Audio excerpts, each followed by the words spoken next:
খবরদার আমার কাছে আসার চেষ্টা করলে এই ছুরির এক গুঁতোয় আপনার নাড়ি ভুঁড়ি বের করে ফেলবো। বুইরা দামড়া বেটা ছেলে কোথাকার। কচি মেয়ে দেখলেই ঝাঁপিয়ে পড়তে মন চায়, তাই না? নদীর এমন হঠাৎ করে ছুরি বের করায় আয়ানও ঘাবড়ে যায়। সে আসলে কথাটা মজা করে বলেছে, কিন্তু নদী যে কথাটা সিরিয়াসলি নিয়ে ফেলবে সেটা আয়ানও বোঝেনি। আয়ান আর নদীর বিয়েটাও একটা ঘটনাই বটে। আয়ানের সাথে নদীর বিয়ে হওয়ার কয়েকদিন আগের ঘটনা জানা যাক। ফ্ল্যাশব্যাক। আয়ান এই শহরের নামী আর্কিটেকচার ফার্মের সিইও। বিলাসবহুল জীবন, কারি কারি টাকা আর খ্যাতি সবই তার হাতের মুঠোয়। বয়স 35-এর কোটায়, কিন্তু এখনো অবিবাহিত। সফলতার চূড়ায় থেকেও সে কেবল একটাই চাপ সামলাতে পারছিল না, সেটা হলো তার ঐতিহ্যবাদী উচ্চবিত্ত পরিবারের বিয়ের চাপ। একদিন সকালে নাস্তার টেবিলে তখনও অফিসের ফাইল খোলা ছিল তার সামনে। আয়ানের মা তার পাশে বসে বলল, আর কতদিন এইসব ফাইলের মধ্যে মুখ গুজে নিয়ে বসে থাকবি আয়ান? আমার বয়স হচ্ছে, আমার নাতি নাতনি দেখার স্বাদ নেই বুঝি? তোর সব আছে, কিন্তু আমার একজন বৌমা নেই। একটা বয়সের পর তোর এই সাফল্যকে উপভোগ করার জন্য হলেও একজন সঙ্গী চাই। মা, আমি তো তোমাকে কালকেই বললাম একটা বড় আন্তর্জাতিক প্রজেক্টের ডেডলাইন চলছে। আমার পক্ষে এখন নতুন করে কোনো ব্যক্তিগত সম্পর্কে জড়ানো সম্ভব না। বিয়ের পর শুধু বউ ঘরে আনলেই তো হয় না, তাকে সময় দিতে হয়, বুঝতে হয়। সময় দেওয়ার দরকার নেই, তোর সময় না দিলেও চলবে। তুই তোর কাজ নিয়ে থাকো। আমি এমন মেয়ে খুঁজেই রেখেছি যে সব বুঝে। নদী পরিবার খুব ভদ্র, আর মেয়েটি ও তোর কাজকে সম্মান দেবে। এই দেখো, ছবিটা দেখো। মা একটি ছবি আয়ানের চোখের সামনে ধরলেন। আয়ান বিরক্ত নিয়ে ছবিটা দেখে সঙ্গে সঙ্গে সরিয়ে দিয়ে বলল, আমি ছবির উপর ভিত্তি করে জীবন সঙ্গী বেছে নেব না। তুমি আর বাবা কথা বলো, আমার আপত্তি নেই, যদি মেয়েটি আমাদের পরিবারের ঐতিহ্য আর আমার কাজের গুরুত্ব বোঝে। কিন্তু মনে রেখো, আমার কাজের রুটিন এক চুলও বদলাবে না। সেটা আমরা দেখব। তুই শুধু রাজি থাকলেই হবে। আর নদীর সাথে একটু কথা বল। ও তো তোর থেকে অনেক ছোট, একটু কম বয়সের। তুমি ওর সাথে কথা বললে ও আরো স্বাচ্ছন্দ্য বোধ করবে। বয়সে ছোট মানে? কত বয়স? এতটাও কম না।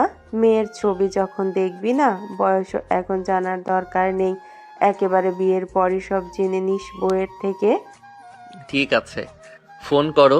5 মিনিটের বেশি কথা বলবো না, আমার মিটিং আছে। এই ছিল আয়ানের সম্মতি। সম্মতিতে ছিল না কোনো ভালোবাসার প্রতিশ্রুতি, ছিল কেবল পারিবারিক বাধ্যবাধকতা। নদীকে না দেখা, না জানার অজুহাতে পারিবারিক আলোচনা দ্রুতই বিয়ের সিদ্ধান্তে পৌঁছে গেল। খুব দ্রুতই বিয়ের তারিখ ঠিক হলো। আয়ানের বাড়িতে চলছে শতাব্দী ধরে চলে আসা প্রাচীন আচার অনুষ্ঠান। অন্যদিকে নদী 21 শতকের আধুনিক মেয়ে, যার পৃথিবীটা ফেসবুক আর বন্ধুদের আড্ডা নিয়ে। বিয়ের আসরে আয়ান যখন সাবেকি পাঞ্জাবি আর চাদরে ঢাকা, তখন নদী প্রবেশ করলো। আয়ানের চোখ কপালে উঠার জোগাড়। নদী সেজেছে, কিন্তু সম্পূর্ণ আধুনিক সাজে। তার পরনে লাল বেনারসি থাকলেও তার সাথে মানানসই গয়না বা মেকআপ নয়। ছিল আধুনিক স্টাইলে পরা শাড়ির ভাঁজ, আর হাল ফ্যাশনের হালকা গয়না। নদীকে দেখে আয়ান তার মাকে বলে উঠল, ওহ, এ কেমন সাজ! আমাদের বাড়ির নিয়ম কানুনগুলো কি সে একবারও জানার চেষ্টা করেনি? মনে হচ্ছে যেন কোনো ফ্যাশন শোতে এসেছে। চুপ করো আয়ান, কিছু বলতে যেও না। এখন শুধু বিয়েটা শেষ হতে দাও। কিন্তু মা, এই মেয়ের কত? ওকে তো দেখে ম্যাচিওর মনে হচ্ছে না, মনে হচ্ছে কোনো টিনেজ মেয়েকে বিয়ে করতে চলে এসেছি। আয়ানের এই কথার পরিপ্রেক্ষিতে আয়ানের মা কিছুই বলল না। আয়ানও শান্ত থাকার চেষ্টা করলো, কিন্তু তার চোখ নদীর চোখে পড়তেই এক তীব্র অস্বস্তি অনুভব করলেন। নদীও তার দিকে দেখল, এক চিলতে হাসি তার ঠোঁটে। কিন্তু আয়ান সেই হাসিতে কোনো আবেগ খুঁজে পেল না, পেল কেবল নির্লিপ্ততা। আয়ান মনে মনে বলল, এত বড় একটা সিদ্ধান্ত, আর ওর মুখে এ কেমন হাসি! এই মেয়ে কি আদৌ কিছু বোঝে? মনে হচ্ছে যেন একটা পুতুল খেলা চলছে। এরপরই শুরু হলো বিয়ের আনুষ্ঠানিকতা। যেমন আয়ান দৃঢ়তার সাথে ঐতিহ্য মেনে কবুল আর কাবিননামায় সাইন করে, অন্যদিকে নদীর পদক্ষেপে ছিল যেন এক আলস্য, যেন সে বাধ্য হয়ে এই কাজটি করছে। বিয়ের সব কোলাহল শেষে যখন রাত গভীর হলো, আয়ান এবং নদী প্রথমবারের মতো তাদের নতুন কক্ষে প্রবেশ করলো। ঘরটি ফুলে ফুলে সজ্জিত, কিন্তু দুজনের মাঝখানে যেন হাজার মাইলের দূরত্ব। প্রথমে অনেকক্ষণ নীরবতা। আয়ান জানতেন তিনি কি চান, তিনি চান এই সম্পর্কটা শুরু হোক একটা সহজ বন্ধুত্বপূর্ণ আলোচনার মাধ্যমে। কিন্তু আয়ানের মনে একটু দুষ্টুমি খেলে গেল। সে দুষ্টুমি করেই তার মায়ের নাতির কথা। আর এরপর নদীর অমন রিয়েকশন। এবার আয়ান নিজেকে ধাতস্থ করে নদীকে শান্ত করার চেষ্টা করলো। নদী, এখন তুমি আমার স্ত্রী। আমি জানি এতগুলো রীতিনীতি, আচার অনুষ্ঠান তোমার জন্য অনেক কষ্টকর ছিল, কিন্তু আমি চাই আমরা নিজেদের ব্যাপারে একটু কথা বলি। আমি হয়তো তোমার মনের মতো রোমান্টিক নই, কিন্তু আমি একজন দায়িত্বশীল স্বামী হওয়ার চেষ্টা করব। তোমার জীবনে কি স্বপ্ন? বলল নদী কঠিন গলায় আয়ানকে বলল। আমি জানি না, আমি কখনো এইভাবে চিন্তা করিনি। আমার সব স্বপ্ন আমার বন্ধুরা জানে, আর এই বিয়েটা আমার বাবা মায়ের সিদ্ধান্ত ছিল।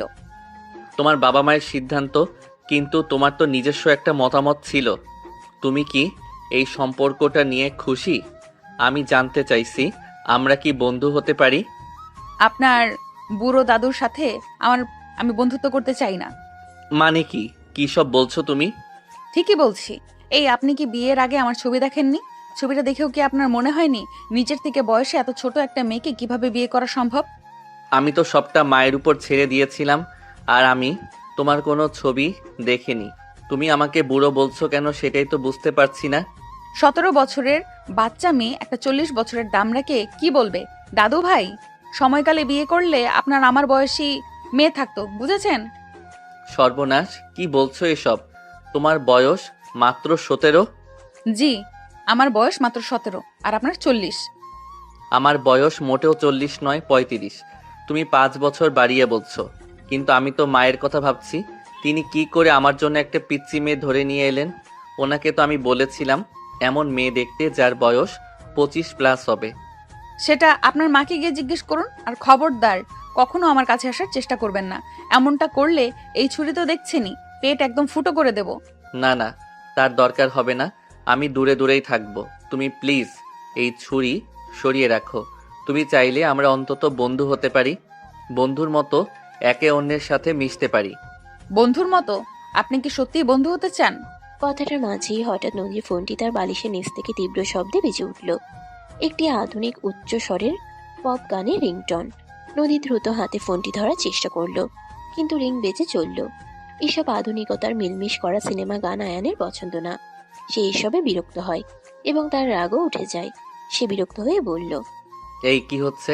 এই গভীর রাতে এই ঘরে তোমার ফোন কেন বাজছে? তুমি কি সাইলেন্ট করতে পারোনি? দুঃখিত। আমার বান্ধবী রিয়া, ও আসলে জানতে চাইছিল আমি ঠিকঠাক ঘরে পৌঁছেছি কিনা। ও ভীষণ ইমোশনাল, তাই বারবার ফোন করছে। ইমোশনাল? তোমার কি মনে হয় এটা ইমোশনাল হওয়ার সময়? তোমার বান্ধবী কি জানে না যে তোমার আজ বাসর রাত? নাকি এই মুহূর্তটা তোমার কাছে শুধু একটা ফেসবুক স্টোরি যা আপডেট দেওয়ার জন্য এত আগ্রহ? দয়া করে এভাবে বলবেন না। আমি মোটেও ওভাবে ভাবিনি। আমি শুধু উত্তর দিতে চাইছিলাম না, তাই সরিয়ে রেখেছিলাম। সরাতে পারোনি? এই বাড়িটা, এই পরিবারটা, এখানকার একটা নিজস্ব সময় আছে, একটা নিজস্ব মূল্য আছে। তুমি তোমার আধুনিক অভ্যাস আর গ্যাজেট নিয়ে এত মগ্ন যে তুমি বুঝতে পারছো না তুমি কি হারাচ্ছ। তুমি হয়তো আমার বয়স বা আমার কাজের চাপকে সম্মান করতে পারোনি, কিন্তু এই সম্পর্কের গুরুত্বটা বোঝার চেষ্টা করো। আমি গুরুত্ব বুঝি। আমি তো আপনাকে বিশ্বাস করতে চাইনি। আমি ফোনটা বন্ধ করে দিচ্ছি, আপনি কথা বলুন। না থাক, এখন আর সেই পরিবেশটা নেই। তুমি ঘুমাও, কাল থেকে আমাদের জীবন শুরু হবে। আর শুরুতেই যদি এতটা অস্বস্তি তৈরি হয়, তবে বুঝতে পারছি না এই পথটা কতটা সহজ হবে। আয়ান গিয়ে ঘরের অন্য কোণে সোফায় বসলেন। নদী অসহায় দৃষ্টিতে তাকে দেখল। নদী ভাবছে, এই শান্তভাবে বলছে, আবার মুহূর্তেই হুট করে রেগে যায় কিভাবে। বাসরাত শুরু হলো এক তীব্র নীরবতা আর মানসিক দূরত্ব নিয়ে। পরের দিন রাতে পারিবারিক নৈশ ভোজের আয়োজন করা হলো। আয়ানের মা, বাবা এবং অন্যান্য ঘনিষ্ঠ আত্মীয়রা টেবিলে উপস্থিত। ঐতিহ্যবাহী সব খাবার পরিবেশিত হয়েছে। সবাই যখন নতুন বউকে নিয়ে নানা প্রশ্ন করছে, তখন আয়ান তার ফোন নিয়ে ব্যস্ত। আয়ান, রাতের খাবারটা তো অন্তত ফোন ছাড়া খাও। নদী নতুন এসেছে, ওকে একটু সময় দাও। সরি বাবা, একটা ইমার্জেন্সি কল। এই প্রজেক্টটা আমি একাই হ্যান্ডেল করছি, কাল সকালেই ক্লায়েন্টের সাথে মিটিং আছে। তখনই একটা ফোন আসতেই আয়ান তড়িঘড়ি করে টেবিল ছেড়ে উঠে গেল ফোনের রিসিভার কানে নিয়ে। নদী কিছুক্ষণ অপেক্ষা করে, এরপর ধীরে ধীরে নিজের মনের কথা প্রকাশ করল। আসলে কাজটা কি রাতের খাবার ছেড়ে উঠে যাওয়ার থেকেও জরুরি? আমার মনে হয় এই সময়টা পরিবারকে দেওয়া উচিত। আপনার সফল জীবন নিশ্চয়ই এতটুকু সময় দাবি করতেই পারি। নদীর এই কথা শুনে আয়ানের মা তাকে ধমকে উঠলেন। তিনি বললেন, নদী, তোমার সাহস কি করে হয় এভাবে কথা বলার? তুমি জানো আয়ান দেশের জন্য কত বড় কাজ করছে? ওর একটা কল মানে আমাদের কোটি কোটি টাকার ডিল। তোমার কাছে একটা রাতের ডিনার জরুরি, আর ওর কাছে ডিল জরুরি আমি মানি, কিন্তু একটা পরিবার, তার আবেগ, সেগুলো কি ডিলের থেকেও কম জরুরি? আমি তো বলছি না উনি কাজ ছেড়ে দিক, শুধু এই কটা মিনিট পরিবারকে সময় না দেওয়া, তাদের সাথে বসে খাওয়া দাওয়া না করা, কথা না বলা, এটা কি সত্যি একজন সফল মানুষের জীবনযাপন? ঠিক সেই মুহূর্তে আয়ান ঘরে ফিরে এলো। নদীর কথাগুলো তার কানে গেল। সে কঠিন স্বরে নদীকে বলল, আমি অবাক হচ্ছি নদী, তুমি নিজের দায়িত্ব না বুঝেই আমাকে আমার সফলতার সংজ্ঞা শেখাচ্ছ। তুমি কি জানো এই বিলাসবহুল জীবন, এই বাড়ি, এই সবটা কে দিয়েছে? আমাকে এই স্যাক্রিফাইসটা করতে হয়েছে। আর তুমি মাত্র দুদিনের মধ্যে আমার কাজের প্রতি এভাবে অভিযোগ আনছো। আমি অভিযোগ আনছি না, আমি শুধু বলছি পরিবারের একজন সদস্য হিসেবে পরিবারকে নিজের কাজের কাছে বিক্রি করবেন না। আয়ান রেগে গিয়ে টেবিলের উপর জোরে হাত রেখে বলল, আমার একজন স্ত্রী দরকার যে আমার কাজের চাপ বুঝবে। আমার জীবনটা কেমন সেটা আমি খুব ভালো করেই জানি। আশা করি তুমি এই পরিবারের নিয়মকানুনগুলো খুব দ্রুত শিখে নেবে। এই বিষয়ে আর কোনো তর্ক আমি শুনতে চাই না। আয়ান আর কোনো কথা না বলে রাগে চলে গেল। ডিনার টেবিল স্তব্ধ হয়ে গেল। নদীও খাবার ছেড়ে নীরবে উঠে নিজের ঘরে চলে গেল। নিজের নতুন বিশাল ঘরে এসে দরজা বন্ধ করলো নদী। এই ঘরে যেন বিয়ের কোনো রেশ নেই, আছে শুধু এক হিমশীতল নীরবতা। সে বালিশে মুখ গুজে কাঁদতে শুরু করলো। তার চোখের জল সেই সব স্বপ্ন ধুয়ে দিতে চাইছিল, যা সে এই বিয়ে নিয়ে দেখেনি। তবুও যার আশা তার মানে কোথাও লুকিয়েছিল। নদী আপন মনে বলল, আমি কি ভুল করলাম? কেন আমি এত সহজে রাজি হলাম? এই মানুষটাকে কি আমাকে কোনোদিন মেনে নিতে পারবে? এই সব কিছু আমার কাছে এত কঠিন কেন মনে হচ্ছে? আমি চাইনি আমার জীবনটা এমন হোক। অনেকক্ষণ কাঁদার পর সে ক্লান্ত হয়ে বিছানায় শুয়ে পড়ল। একটা দীর্ঘশ্বাস ফেলে সে টেবিলের ড্রয়ার থেকে একটি পুরনো ডায়েরি বের করলো। সে নিয়মিত ডায়েরি লেখে, এটি তার ব্যক্তিগত আশ্রয়। ডায়েরি বুকে আঁকড়েই নদী ঘুমিয়ে গেল। হঠাৎ ঘরের দরজা সামান্য শব্দ করে খুলে গেল। আয়ান ঘরে প্রবেশ করলো। সে নদীর কাছে ক্ষমা চাইতে এসেছিলেন, হয়তোবা পরিস্থিতি স্বাভাবিক করতে, কিন্তু নদী ততক্ষণে ঘুমিয়ে পড়েছে। আয়ান ধীরে ধীরে এগিয়ে এলেন। তিনি দেখলেন নদীর বালিশ ভিজে আছে। তার বুকে একটা ছোট্ট ধাক্কা লাগলো। এই মেয়েটাকে সে চেনে না, তবুও তার কান্না তাকে স্পর্শ করলো। তার চোখ পড়ল টেবিলের উপর খোলা পড়ে থাকে একটি ছোট্ট চামড়ার বাঁধানো বইয়ের দিকে। নদীর ডায়েরি, প্রথম পাতাটি খোলা ছিল। আয়ান এগিয়ে গেল। যদিও এটি সম্পূর্ণ ব্যক্তিগত, তবুও তিনি কৌতূহল দমন করতে পারলেন না। পাতাটিতে সেদিন রাতের তারিখ দেওয়া ছিল এবং একটি লাইন বড় করে লেখা ছিল, ডায়েরির লেখা, আজ আমার বিয়ে হলো, কিন্তু মনে হচ্ছে আমি কোনো নতুন জীবন শুরু করিনি। শুধু একজন সফল পুরুষের কেনা একটা প্রজেক্ট হিসেবে তার বিলাসবহুল খাঁচায় বন্দি হলাম। এই মানুষটা আমাকে কোনোদিন বুঝবে না, আমি জানি। আয়ান থমকে গেলেন। তার চোখ দুটো স্থির হয়ে গেল ডায়েরির ওই লেখাগুলোর উপর। তার ভেতরের অহংকারী সফল মানুষটি হঠাৎ যেন ভেঙে গেল। সে ঝুঁকে পড়ল এবং ডায়েরিটি হাতে তুলে নিল। আয়ানের চোখে এক অজানা মিশ্র অনুভূতি, ক্রোধ, বিস্ময় ও গভীর দুঃখ। সে ডায়েরিটা হাতে নিয়েই নিঃশব্দে পাতা উল্টাতে শুরু করলো। আয়ান হাতে ডায়েরিটা নিয়ে আরো কিছু পাতা উল্টে দেখলো। নদীর প্রতিটি লেখায় ছিল চাপা কষ্ট, অবহেলা আর অপ্রত্যাশিত ভালোবাসা না পাওয়ার ক্ষোভ। সে বুঝলো তার কাছে এটা শুধুমাত্র একটা চুক্তি হলেও নদীর কাছে এটা ছিল এক বন্দি দশা। সে ডায়েরিটা সাবধানে বন্ধ করে আগের জায়গায় রেখে দিল। নদীর বালিশের ভেজা অংশটা দেখে আয়ান সোফায় বসলো। সারা রাত তার ঘুম এলো না। ভোরের দিকে উঠে সে নিঃশব্দে অফিসের পোশাক পরে তৈরি হলো। যখন নদী ঘুম থেকে উঠল, তখন আয়ান তৈরি। ঘুম জড়ানো চোখে তাকিয়ে ধীর কণ্ঠে নদী বলল, আপনি এত সকালে তৈরি হয়ে গেছেন যে? আজ কি কোনো বিশেষ মিটিং? আমার প্রতিটা দিনই কাজের জন্য বিশেষ। তুমি হয়তো বুঝতে পারছো না। আমি নিচে যাচ্ছি, তুমি তৈরি হয়ে এসো। আমি কি কালকে রাতের জন্য সরি বলবো? মানে আমি চাইনি সেটা বাড়াবাড়ি হোক। আয়ান দরজার কাছে দাঁড়িয়ে নদীর দিকে না তাকিয়ে বলল, দুঃখিত হওয়ার কিছু নেই নদী। আমরা ভিন্ন দুটো পৃথিবী থেকে এসেছি, এটাই স্বাভাবিক। আজ থেকে বরং চেষ্টা করো যাতে পরিবেশটা আর খারাপ না হয়, বিশেষ করে মায়ের সামনে। আমার জন্য অপেক্ষা করো না, নিচে খাবার তৈরি আছে। এই বলে আয়ান ঘর থেকে বেরিয়ে গেল। নদীর মনে হলো আয়ানের আচরণে কোনো রাগ নেই, আছে এক অদ্ভুত দূরত্ব, যা কালকের ঝগড়ার চেয়েও বেশি অসহ্য। নদী নিচে এসে দেখলো আয়ান ইতোমধ্যে নাস্তা টেবিলে বসে আছে। সে ঠিক করলো যেহেতু সে এবারের বউ, তাই রান্নাঘরের দায়িত্ব তার নেওয়া উচিত। সে কোনো গতানুগতিক খাবার নয়, বরং ইন্টারনেটে দেখা একটি স্বাস্থ্যকর আধুনিক রেসিপি, যেমন সিম্পল এগ ফ্লোরেন্টাইন ও কুইনোয়া বানানোর চেষ্টা করলো। রান্নাঘরের সহকারী রোমা হতবাক। সে নদীকে উদ্দেশ্য করে বলল, বৌদিদি, এই জিনিস কি স্যার খাবেন? এত সাদা সাদা কি এসব? স্যার তো প্রতিদিন সকালে রুটি বা পরোটার সাথে সবজি, ডিমের আমলেট আর ছোলা ডাল ছাড়া তেমন অন্য কিছু খান না। আপনার শাশুড়িও তো। রমা সব সময় এক খাবার কেন? এই রেসিপিটা খুব হেলদি। স্যার তো এত স্বাস্থ্য সচেতন। আমি বলি কি, আজ উনি এটাই ট্রাই করুক। জীবনে নতুনত্ব আসা উচিত।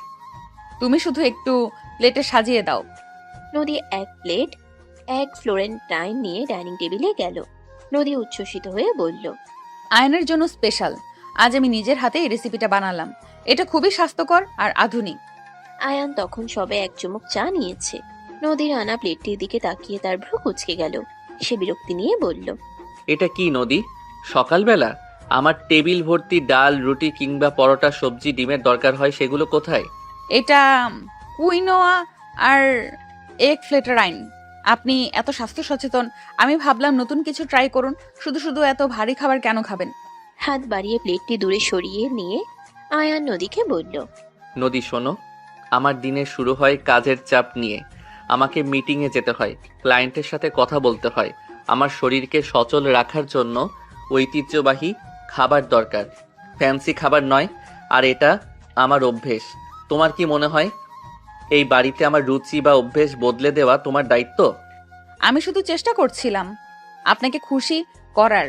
আমি তো আর আপনার মায়ের মতো সব ঐতিহ্যবাহী রান্না জানি না। খুশি করার দরকার নেই নদী, শুধু অভ্যেসগুলোকে সম্মান করো। কাল থেকে এই টেবিলে যেন আমার জন্য ঐতিহ্যবাহী খাবার থাকে। যদি না পারো, রমাকে বলবে এই ধরনের ফালতু খাবার আমার টেবিলে দেখতে চাই না।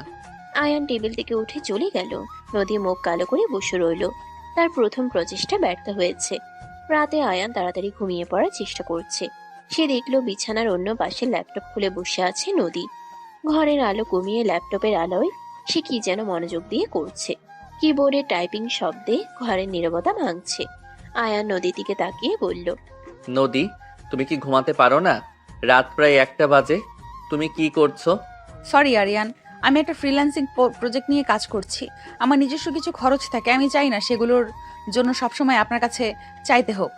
আমার স্ত্রী হয়েও তোমাকে ফ্রিল্যান্সিং প্রজেক্ট করতে হবে, এটা কি ধরনের কথা? তোমার খরচের জন্য আমি কি যথেষ্ট টাকা দিতে পারবো না? এই বাড়িতে তোমার কোনো অভাব আছে? টাকাটা বড় কথা নয়, কিন্তু আমারও নিজের পরিচিতি আছে।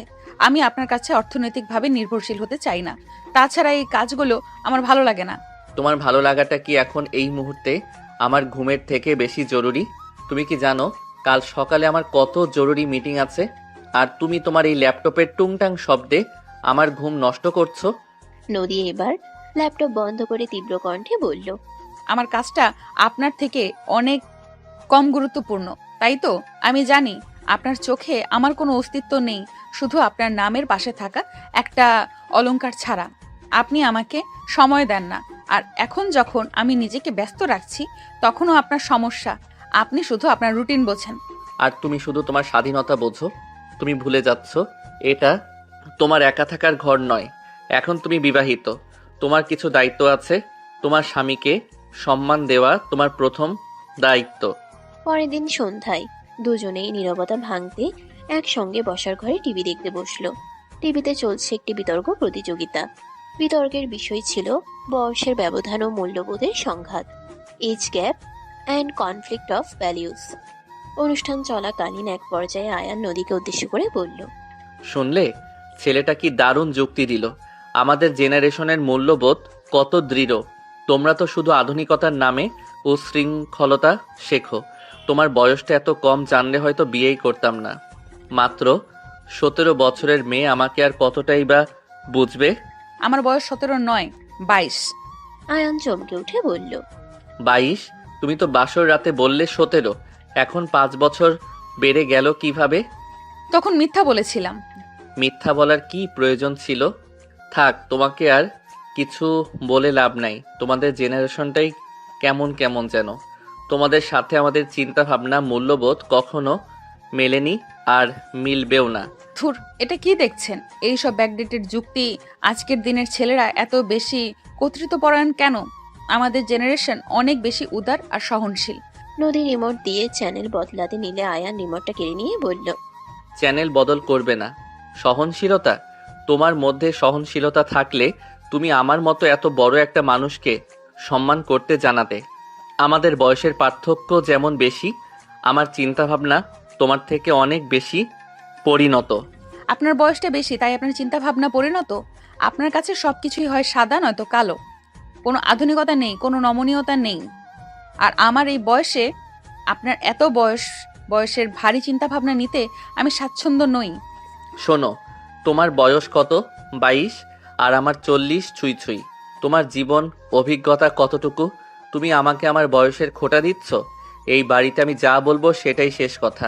ঠিক তক্ষুনি রান্নাঘর থেকে আয়ানের মা সেখানে এলেন। তিনি কর্কশ স্বরে বললেন। কি হচ্ছে এখানে? তোমরা দুজনে কি নিয়ে ঝগড়া করছো? নদী, তোমার কি হলো? তোমার স্বামীর সাথে এভাবে কথা বলতে হয়? মা, আপনি জানেন না উনি কি বলেছেন? উনি আমাকে আমার বয়স আর অপরিণত বলে খোঁটা দিচ্ছেন। আপনি শুধু ওনার দিকটাই দেখেন কেন?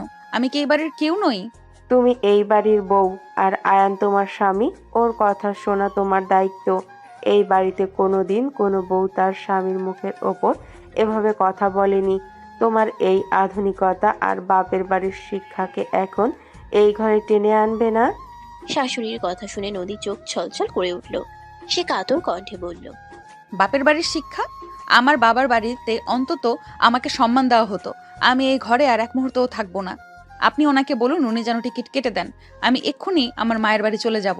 আমি অসম্মান সহ্য করব না। নদী কান্নায় ভেঙে পড়ল এবং দ্রুত নিজের ঘরের দিকে ছুটে গেল। আয়ান তার মায়ের উদ্দেশ্য করে বলল। মা, তুমি কেন এর মধ্যে এলে? ব্যাপারটা আরো খারাপ হলো। খারাপ হবে কেন? তুমি শাসন করতে পারো না তাই আমি করলাম। ওকে বুঝতে হবে এই পরিবারটা কতটা ঐতিহ্যবাদী। আয়ানের বুকে তখন কাটার মতো বিচ্ছে ডায়েরির সেই বাক্য। শুধুমাত্র একজন সফল পুরুষের কেনা একটা প্রজেক্ট। আয়ান কিছুক্ষণ চুপ করে দাঁড়িয়ে রইল। সে বুঝতে পারলো এভাবে চলতে থাকলে নদী সত্যিই চলে যাবে। সে আর দেরি করলো না। দ্রুত ঘর থেকে বেরিয়ে গেল এবং নিকটস্থ ফুল বিক্রেতার কাছ থেকে একগুচ্ছ লাল গোলাপ নিয়ে এলো। নদীর ঘরে দরজায় মৃদু টোকা দিল সে। নরম স্বরে আয়ান নদীকে ডাকলো। নদী, দরজাটা খোলো, আমার একটা কথা আছে। ভেতর থেকে কোনো উত্তর এলো না। আয়ান এবার বলল। প্লিজ। আমি জানি আমি তোমার সাথে খুব খারাপ ব্যবহার করেছি, আমি তোমাকে অপমান করেছি। আমি সত্যিই দুঃখিত। তুমি যেটা চাও সেটা বলার জন্যই এসেছি। তুমি কি আমাকে একটা সুযোগ দেবে? এবার ধীরে ধীরে দরজা খুলল। নদীর চোখ লাল, মুখে অভিমানের ছাপ স্পষ্ট। আয়ান তার দিকে ফুলের তোড়া এগিয়ে দিয়ে বলল। এই নাও, এটা তোমার জন্য। আমি জানি এগুলো হয়তো তোমার রাগ কমাতে পারবে না, কিন্তু আমি তোমাকে বলতে চাই, তুমি চলে যেও না। তুমি আমার স্ত্রী। আমি তোমাকে তোমার মতো করে বোঝার চেষ্টা করব। প্লিজ, মাকে এভাবে কষ্ট দিয়ে যেও না। আমি তোমার কাজকেও সম্মান দেব, তোমার মতামতকেও গুরুত্ব দেব। কাল রাতের জন্য, আজকের ভুলের জন্য আমি ক্ষমা চাইছি। নদী ফুলগুলো নিল না। আয়ানের দিকে স্থির দৃষ্টিতে তাকিয়ে রইল। তারপর বলল। হঠাৎ আপনার এত পরিবর্তন কেন? কাল রাতে যখন আমাকে অপমান করেছিলেন তখন তো আপনার মনে এসব ছিল না। আপনি কি শুধু পরিস্থিতি স্বাভাবিক করার জন্য এই ফুলগুলো নিয়ে এসেছেন, নাকি বাবা মাকে খুশি করতে? না নদী, বিশ্বাস করো, আমি সত্যিই দুঃখিত। আমি চাই না আমাদের সম্পর্কটা এত দ্রুত শেষ হোক। আমি তোমাকে বুঝতে চাই। প্লিজ, এই ভুলটার জন্য আমার উপর থেকে ভরসা তুলে নিও না। নদী দীর্ঘশ্বাস ফেলে ফুল হাতে নিয়ে বলল। ঠিক আছে, আমি থাকছি, কিন্তু মনে রাখবেন এই ফুলগুলো দিয়ে আমার মন গলবে না। আমার সন্দেহ হচ্ছে আপনি শুধু আপনার কাজের চাপ আর আমার ডায়েরির কিছু কথা পড়ে ভয় পেয়ে গেছেন। আপনার এই আচরণের পেছনে নিশ্চয়ই অন্য কোনো কারণ আছে। আমি আপনাকে পর্যবেক্ষণ করব মিস্টার আরিয়ান। আপনি শুধু কথার কথা বলছেন নাকি সত্যি বদলাতে চাইছেন? আয়ানের মুখে হাসি ফুটল না। সে বুঝল তার ক্ষমা প্রার্থনা নদী গ্রহণ করেছে, কিন্তু তাদের সম্পর্কের মধ্যে সন্দেহের এক গভীর কাঁটা গেঁথে গেল। নদী ফুলগুলো হাতে নিয়ে বিছানায় রাখলো, কিন্তু তার চোখে ছিল এক স্থির সন্দেহ ভরা চাহনি। আয়ানের মনের ভিতরে ডায়েরির কথাগুলো তাকে তাড়া করে ফিরতে লাগলো। সকাল থেকে নদীর মন খারাপ। আগের দিনের ফুলের ক্ষমাতেও সন্দেহ কাটেনি। আজ দুপুরে আয়ানের কাকা কাকিমার বাড়িতে একটি পারিবারিক গেট টুগেদারে যেতে হবে। নদী ড্রেসিং টেবিলের সামনে বসেছিল। সে বলল, আপনি কি নিশ্চিত যে আমার ওখানে যাওয়া উচিত? আমি জানি না ওরা কেমন, আর আমার এই আধুনিক পোশাক ওদের পছন্দ হবে কিনা। আপনার মা তো সবসময় বলেন ঐতিহ্য। নদী, তুমি আমার স্ত্রী। এই ধরনের সামাজিক অনুষ্ঠানে তোমার উপস্থিতি বাধ্যতামূলক। এটা পারিবারিক ঐতিহ্য বজায় রাখার একটা অংশ। আর পোশাক, আমি তোমাকে জোর করছি না, তবে এই ধরনের গেট টুগেদারে একটু ফর্মাল পোশাক পরলে ভালো হয়। আমি তো শাড়িই পরেছি, কিন্তু সেটা ডিজাইন করা। কেন আমাকে সব সময় আমাদের ঐতিহ্যের মাপকাঠিতে চলতে হবে? আপনি কি আমার স্বাচ্ছন্দ্যতা বা পছন্দের দিকে একটু গুরুত্ব দিবেন না?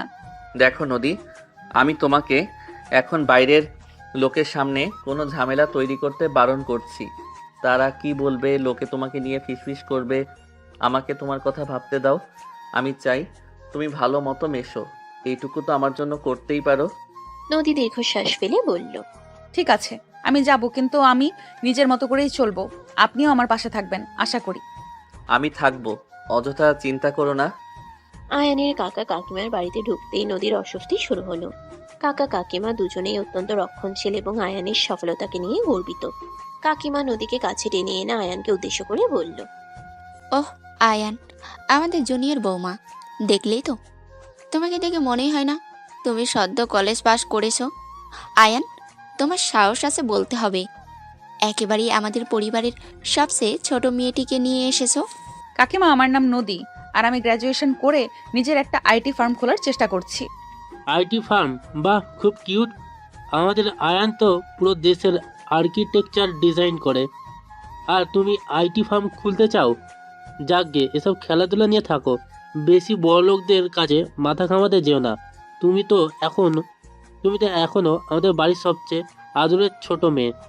কাকা কাকিমা, চলো সবাই ডাইনিং হলে যাই। আয়ানের কাকার কথায় নদী বেশ অপমানিত বোধ করলো। সে আয়ানের দিকে তাকিয়ে ফিসফিস করে বলল, আপনি কিছু বলেন না কেন? উনি আমাকে পিচ্চি ভেবে খেলাধুলা করতে বলছেন, আর ছোট মেয়ে বলে অপমান করছেন। এখন না নদী, এটা তাদের স্বভাব। এখন চুপ করে থাকো। এটা পারিবারিক গেট টুগেদার, এখানে ঝগড়া করো না। নদী অপমানে ভিতরে ভিতরে চলতে থাকলো। আয়ানের নীরবতা যেন তাদের উপহাসকে আরো বাড়িয়ে দিল। কিছুক্ষণ পর আয়ান তার সফল কাজিনদের সঙ্গে আলাপ করিয়ে দিলেন নদীর। সবাই সমাজের উচ্চবিত্ত স্তরের মানুষ, যারা আয়ানকে অসম্ভব সম্মান করে। এ হলো আমার স্ত্রী নদী, আমাদের বাড়ির নতুন সদস্য। অমিত, যে আয়ানের কাজিন এবং একজন প্রখ্যাত ব্যবসায়ী, সে আয়ানকে বলল, আরে বাহ, তোমার থেকে প্রায় 15 বছরের ছোট, তাই না? আয়ান খুব মিষ্টি। কি করে? নদী নিশ্চয় এখন আর পড়াশোনায় মন বসে না। নদী নিজেকে প্রমাণ করার চেষ্টা করলো যে সেও একদম কোনো ফেলনা মানুষ নয়। নদী বলল, না, আমি কিছুদিন আগে গ্র্যাজুয়েশন শেষ করেছি। আমি আজকাল ইন্টেরিয়র ডিজাইনিং নিয়ে একটা ছোট্ট প্রজেক্ট করছি। একটা মডার্ন আর্ট ক্যাফে ডিজাইন করছি। আপনাদের সাথে শেয়ার করতে পারি? নদীর কথা শুনে সুস্মিতা, সে আয়ানের কাজিন অমিতের স্ত্রী এবং একই সাথে একজন ফ্যাশন ডিজাইনার, সে বলল, ও, আর্ট ক্যাফে, খুব ভালো। নিশ্চয়ই রং তুলি নিয়ে খেলছো। আজকালকার মেয়েরা এইসব ছোটখাটো হবি নিয়ে থাকতেই ভালোবাসে। স্বাধীনের বড় ব্যবসা, কি দরকার এইসব করে সময় নষ্ট করার? নদী যতটা আগ্রহ নিয়ে কথা শুরু করেছিল, সুস্মিতার কথা শুনে সে উৎসাহটা শূন্যের কোটায় চলে এলো। সে বলল, না, এটা শুধু হবি না, আমি এটাকে পেশা হিসেবে নিতে চাই। আমি আসলে আধুনিক মিনিমালিজম নিয়ে কাজ করছি, যেখানে ফর্ম ফলস ফাংশন। নদী কথা শেষ করার আগে অমিত বলল, ক্ষমা করো নদী, ফর্ম ফলস ফ্যাংশন, এটা তো আমাদের স্থাপত্যর আদি কথা। তুমি এখন এইসব নিয়ে গবেষণা করছো? আয়ান, তুমি ওকে একটু সময় দাও, ও তো এখনো খেলার ছলেই আছে। আমাদের বড় বড় প্রজেক্টের আলোচনায় ও এসব বুঝে না। নদীর মুখ লজ্জায় লাল হয়ে গেল। সে আয়ানের দিকে তাকালো। আশা করছিল আয়ান অন্তত একটা কথা বলে তাকে সমর্থন করবে। নদী আয়ানের দিকে সরাসরি তাকিয়ে বলল, আয়ান, আপনি তো জানেন আমি কত সিরিয়াস এই প্রজেক্ট নিয়ে। আপনি অন্তত ওদের বলুন এটা আমার পেশা। আপনি কিছু বলুন প্লিজ। আয়ান মৃদু হেসে তার কাজিনদের উদ্দেশ্যে বলল, তোমরা ওকে কেন এভাবে খেপাচ্ছ? হ্যাঁ, ওর এসব করার শখ আছে। ওকে নিয়ে এত মাথা ঘামিও না। চলো বরং আমাদের নতুন টেন্ডার নিয়ে কথা বলি। নদী, তুমি বরং কাকিমাদের সাথে গিয়ে বসো। ওখানে কিছু পুরনো অ্যালবাম আছে, দেখতে পারো। নদী পাথরের মতো দাঁড়িয়ে রইল। আয়ানের এই নীরবতা আর সবার সামনে তাকে শখের খেলোয়াড় হিসেবে দাঁড় করানোটা তার কাছে চূড়ান্ত অপমান মনে হলো। সে আর এক মুহূর্ত সেখানে দাঁড়ালো না। নিঃশব্দে সেখান থেকে বেরিয়ে বাড়ির গাড়িতে এসে বসলো। রাতে বাড়ি ফিরেই নদীর নীরবতা ভেঙে গেল। সে ঘরে ঢুকেই তীব্র ক্রোধে আয়ানকে আক্রমণ করলো। সে চিৎকার করে বলল, আপনার লজ্জা হলো না? আপনি কেন একটা কথাও বললেন না? আপনার কাজিনরা আমাকে অপমান করছিল, আমার কাজকে খেলাধুলা বলছিল, আর আপনি কি করলেন? আপনি আমাকে অ্যালবামের পাতা উল্টাতে বললেন। আপনার কাছে আমার কোনো মূল্য নেই, তাই না? নদী, চিৎকার করো না। এটা আমাদের ঘর। তুমি কেন এত ওভার রিয়্যাক্ট করছো? তারা আমার কাজিন, তাদের সাথে আমি তর্ক করতে পারি না। তাছাড়া তারা তো মজা করছিল। মজা করছিল? তারা আমার স্বপ্নকে অপমানিত করছিল, আর আপনি সেটা চুপ করে শুনলেন। আপনি আমাকে সবার সামনে ছোট করলেন। আপনি আমাকে একজন মানুষ হিসেবে নয়, শুধু একটা শোপিস হিসেবে দেখেন, যাকে শুধু সামাজিক অনুষ্ঠানে নিয়ে যাওয়া যায়। বাজে কথা বলবে না। আমি তোমার জন্য এত কিছু করছি, আর তুমি আমাকে ভুল বুঝছো। আমি চেয়েছিলাম তুমি স্বাচ্ছন্দ্যে থাকো। তাদের সামনে তোমার ওই ছোট প্রজেক্ট নিয়ে আলোচনা করার কি দরকার ছিল? তুমি জানো না তারা কত বড় মাপের মানুষ? ও, তার মানে আমার প্রজেক্ট ছোট। আপনার কাছে আমার বয়সও ছোট, আমার কাজও ছোট, আর আমার স্বপ্নও ছোট। আমি আর এইভাবে থাকতে পারছি না। আমি আপনার স্ত্রী হতে পারি, কিন্তু আপনার সম্পত্তি নই। আমার একটা নিজস্ব জীবন আছে, নিজস্ব পরিচিতি আছে, যা আপনি নষ্ট করে দিচ্ছেন। তোমার পরিচিতি এখন আমার নামের সঙ্গে জুড়ে গেছে, এটাই সত্যি। তুমি যদি এই পরিবারে থাকতে চাও, তবে এখানকার রীতিনীতি মেনে চলো। তোমার এই স্বাধীনতা আর পরিচিতির পাগলামি বন্ধ করো। আমি বন্ধ করব না। আমার দম বন্ধ হয়ে আসছে। আমি হয়তো আপনার মতো কোটি টাকার ডিল করি না, কিন্তু আমার কাজ আমার কাছে গুরুত্বপূর্ণ। আমি এই বাড়িতে আপনার হাতের পুতুল হয়ে থাকবো না। আমি কি আমার মতো কাজ করতে পারবো না? আমি বাইরে যেতে পারবো না? আমি আমার স্বাধীনতা দাবি করছি আয়ান। আপনি যদি সেটা দিতে না পারেন, তবে এই সম্পর্কটা ধরে রাখার কোনো মানেই হয় না। আয়ান কঠিন মুখে বলল, স্বাধীনতা? এই বাড়িতে তুমি সবকিছু পাবে, শুধু তোমার এই বেপরোয়া স্বাধীনতা নয়। এখন ঘুমাও। নদী আর কোনো কথা বলল না। সে কাঁদতে কাঁদতে বিছানার অন্য পাশে মুখ ফিরিয়ে শুয়ে রইল। আয়ান বুঝতে পারল সে আজ নদীর শেষ ভরসাটুকুও ভেঙে দিয়েছে। পরের দিন সকাল। নদী তখনও মন খারাপ করে তার ঘরে। নিচে ড্রয়িং রুমে আয়ানের মা ফোনে নিজের জায়ের সাথে কথা বলছেন। তিনি ফিসফিস করে বললেন, কি বলবো বলো, কালকে তোমাদের বাড়িতে যা করেছে আমাদের মাথা হেট হয়ে গেল। বড় বড় সফল ছেলেদের সামনে আমাদের এই ছোট বউ এমন সব কথা বলেছে। নিজের ডিজাইনের কথা বলতে গিয়ে আয়ানের কাজিনদের সাথে তর্ক করেছে। ওর স্বভাব খুব খারাপ গো। ঠিকই বলছো। আয়ানের বউ কেমন যেন। হ্যাঁ রে, আর রাতে আয়ানকে নাকি বলেছে আমি তোমার সম্পত্তি নই, আমি স্বাধীনতা চাই। বোঝো কাণ্ড, বিয়ের কয়েকদিনের মধ্যে স্বাধীনতা চাই, আর রাতে নাকি কাজ করার নাম করে রাত জাগে। আমাদের আয়ানের ওপর এখন ওর কোনো নজর নেই, ওর সব নজর শুধু বাইরে। আমার তো মনে হচ্ছে বিয়ের আগেও ওর অন্য কারো সাথে সম্পর্ক ছিল, তাই এখন এত স্বাধীনতা চাইছে।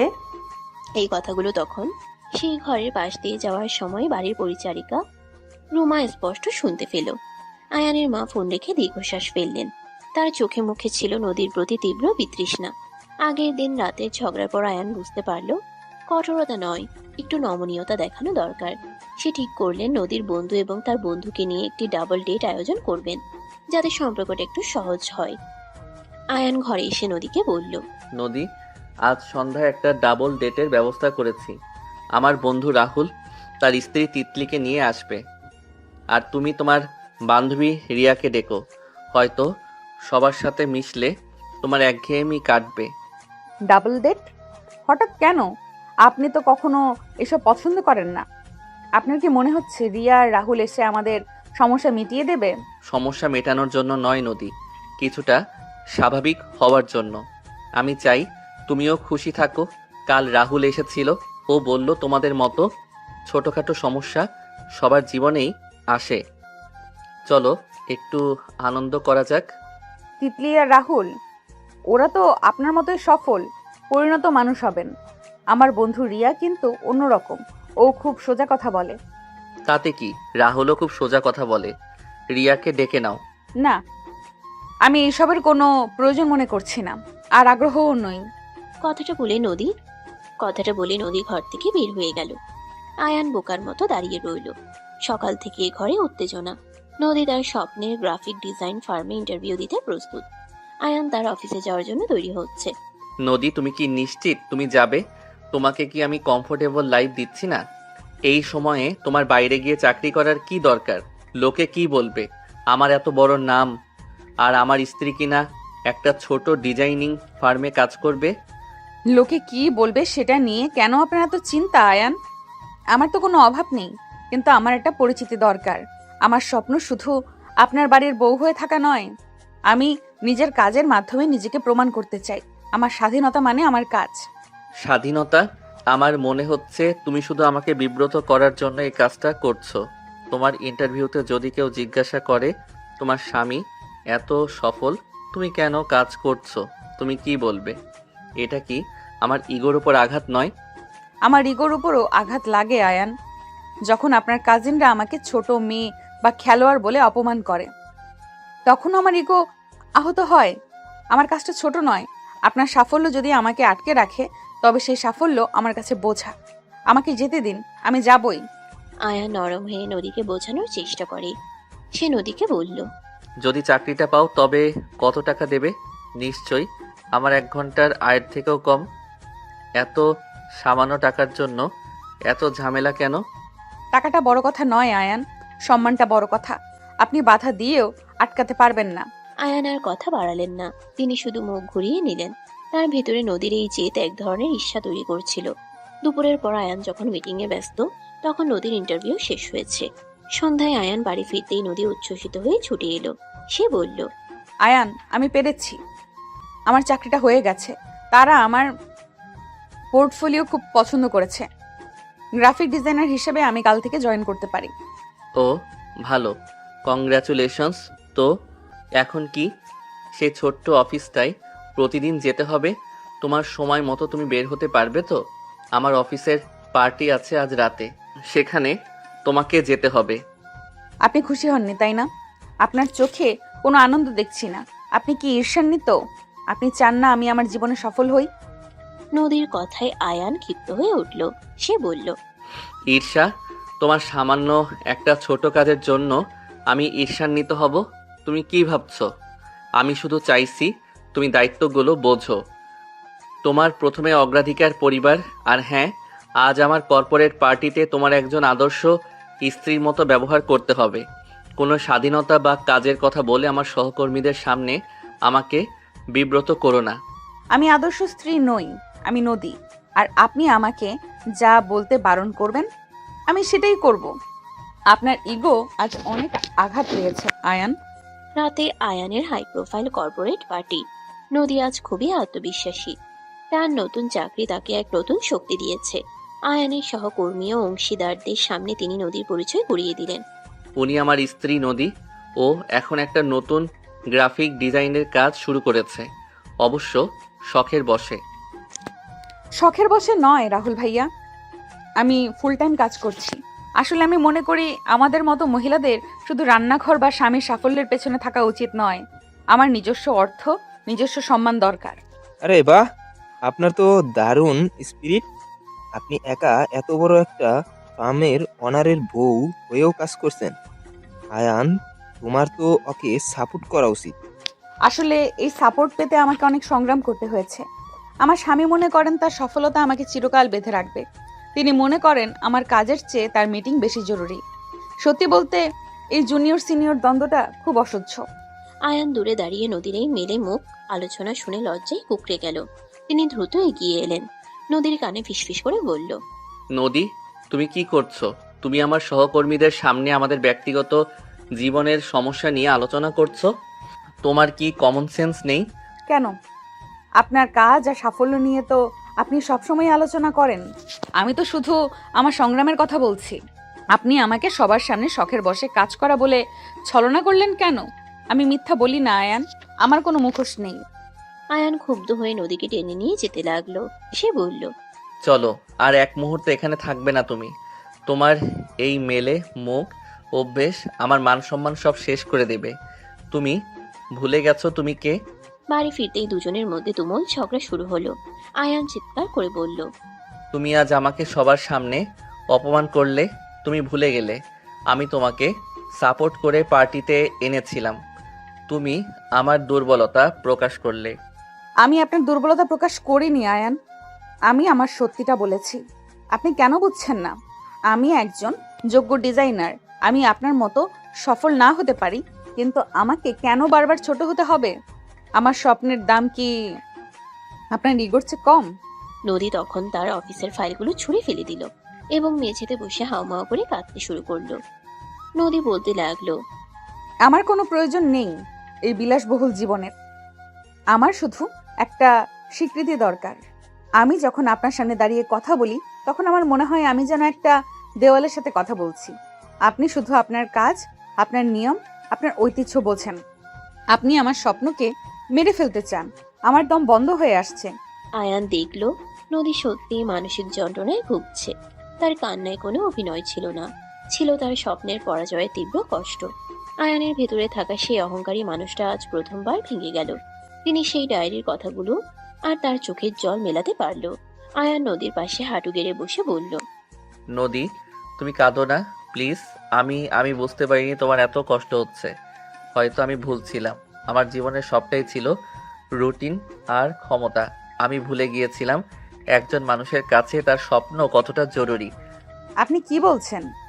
আপনি শুধু আমাকে কন্ট্রোল করতে চেয়েছিলেন। রাহুলের কথা শুনেছিলাম, কিন্তু তোমার কান্না দেখে আমি বুঝতে পারছি আমার ভুল হয়েছে। তোমার কাজটা ছোট নয়, তোমার সাহস, তোমার জেদ, এটাই তোমার সবচেয়ে বড় সাফল্য। তুমি কাল থেকে নিশ্চিন্তে কাজে যাও। তোমার অফিস, তোমার কাজ সবটাই আমার কাছে এখন গুরুত্বপূর্ণ। আমি তোমাকে সমর্থন করব নদী। তুমি তোমার স্বপ্ন পূরণ করো। তুমি আমার স্ত্রী, আমার সঙ্গী, আমার সম্পত্তি নও। এই প্রথম আয়ান তার অহংকারের দেয়াল ভেঙে নদীকে আন্তরিকভাবে সমর্থন করলো। নদী বিশ্বাস করতে পারছিল না তার সিনিয়র বর অবশেষে তার স্বপ্নের কথা বুঝতে পেরেছে। পরের দিন নদী যখন খুব আনন্দের সঙ্গে নতুন অফিসে জয়েন করলো, সে কাজে তার সবটুকু মেধা ঢেলে দিল। দুপুরের পর তার বস তাকে ডেকে পাঠালেন। বস নদীকে বলল, নদী, আমি তোমার কাজের স্পিড দেখে মুগ্ধ। তুমি আমাদের টিমের জন্য একটা অমূল্য সম্পদ।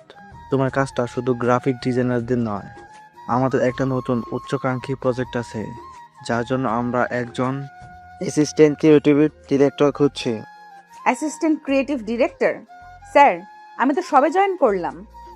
তাতে কি, তোমার আইডিয়া আর তোমার কথা বলার ধরন খুবই শক্তিশালী। তুমি এই প্রজেক্টটা সামলাতে পারবে। এই জন্য এই পজিশনে তোমাকে অনেক বেশি সময় দিতে হবে। কখনো কখনো লেট নাইট ওয়ার্কও থাকবে। তোমার কি কোনো সমস্যা হবে, বিশেষ করে তোমার স্বামীর দিক থেকে? নদী বুঝতে পারলো এটা তার জন্য বিরাট সুযোগ, কিন্তু এর জন্য তাকে আরো বেশি স্বাধীনতা ও সময় দাবি করতে হবে, যা আয়ানের পুরনো রীতির সাথে আবার সাংঘর্ষিক হবে। নদী তখনও উত্তর দিতে পারেনি। সে শুধু মাথা নিচু করে বসেছিল। তার মনে তখন একটাই প্রশ্ন, আয়ান কি তার এই নতুন উচ্চ আকাঙ্ক্ষী পদোন্নতিকে মেনে নেবে, নাকি সে আবার তার পুরনো কর্তৃত্ববাদী রূপে ফিরে আসবে? তার স্বপ্ন নতুন করে এক কঠিন পরীক্ষার মুখে। পরের দিন সকালবেলা নদী আয়ানকে তার নতুন পদোন্নতির কথা জানালো, যার জন্য বেশি সময় দিতে হবে। আয়ান চা খাচ্ছিল। নদী বলল, আয়ান, আমার বস আমাকে অ্যাসিস্ট্যান্ট ক্রিয়েটিভ ডিজাইনার ডিরেক্টর পদের জন্য অফার দিয়েছেন। এটা আমার জন্য বিশাল সুযোগ, কিন্তু এর জন্য আমাকে অনেক বেশি সময় দিতে হবে। অনেক রাতও কাজ করতে হতে পারে। আপনি কি সত্যি সেটা মেনে নিতে পারবেন, নাকি আবার?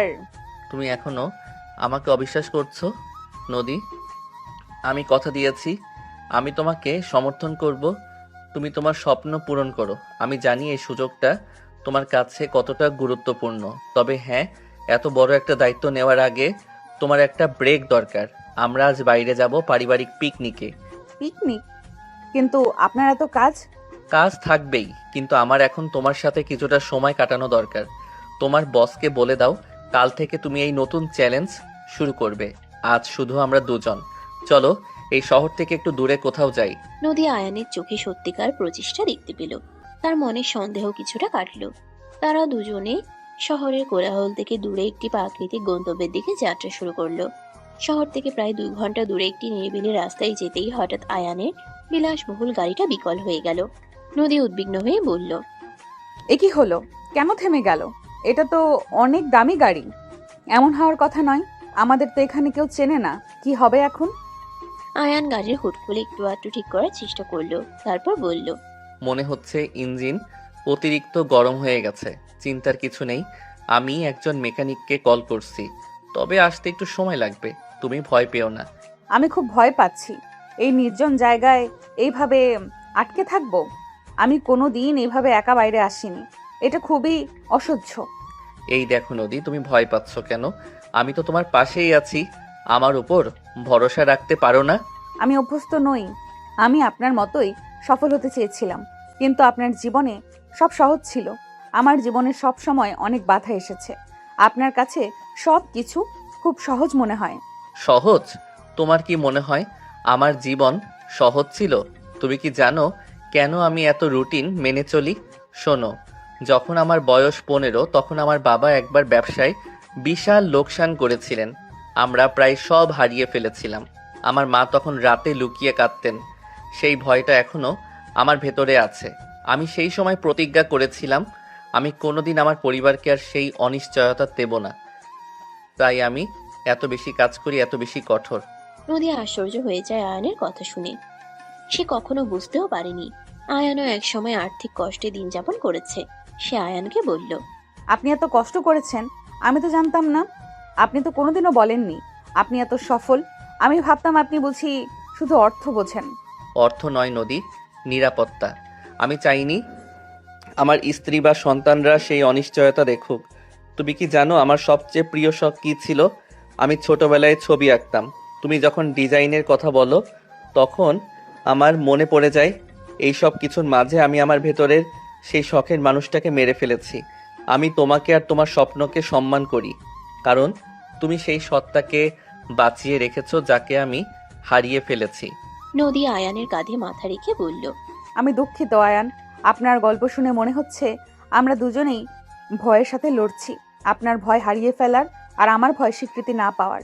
আমি সত্যি আপনাকে বিশ্বাস করতে চাই। গাড়ি ঠিক হওয়ার অপেক্ষায় এই দীর্ঘ সংলাপে তাদের সম্পর্কের অনেক বরফ গলে গেল। আয়ান প্রথমবারের মতো তার ভিতরে দুর্বলতা দেখালো, যা নদীর সন্দেহকে কমিয়ে দিল। পিকনিক থেকে ফেরার কয়েকদিন পর নদীর জন্মদিন। আয়ান রাহুলকে ফোন করলো। হ্যালো রাহুল, নদীর জন্মদিন আসছে। ওকে কি দেব? একটা দামি হীরের নেকলেস দেব, নাকি নতুন একটা ডিজাইন স্টুডিও? আয়নের মতো সিনিয়র বর তো সেটাই করবে, কিন্তু মনে রাখিস নদী হিরে চায় না, সে মনোযোগ চায়। আমি তোকে বলেছিলাম কন্ট্রোল করতে, কিন্তু এখন বলছি বিশ্বাস করতে। ওকে এমন কিছু দে যাতে ও বুঝে তুই ওর ছোট পৃথিবীটাকেও গুরুত্ব দিস। ওকে সারপ্রাইজ দে, এমন কিছু যা শুধু ওর জন্যই। আয়ানের মাথায় একটা আইডিয়া এলো। জন্মদিনের দিন সন্ধ্যায় আয়ান বাড়িতে তাড়াতাড়ি ফিরলেন। পুরো বাড়িতে নীরবতা। নদী ভাবলো আয়ান হয়তো ভুলে গেছে। হঠাৎ কলিং বেল বাজলো।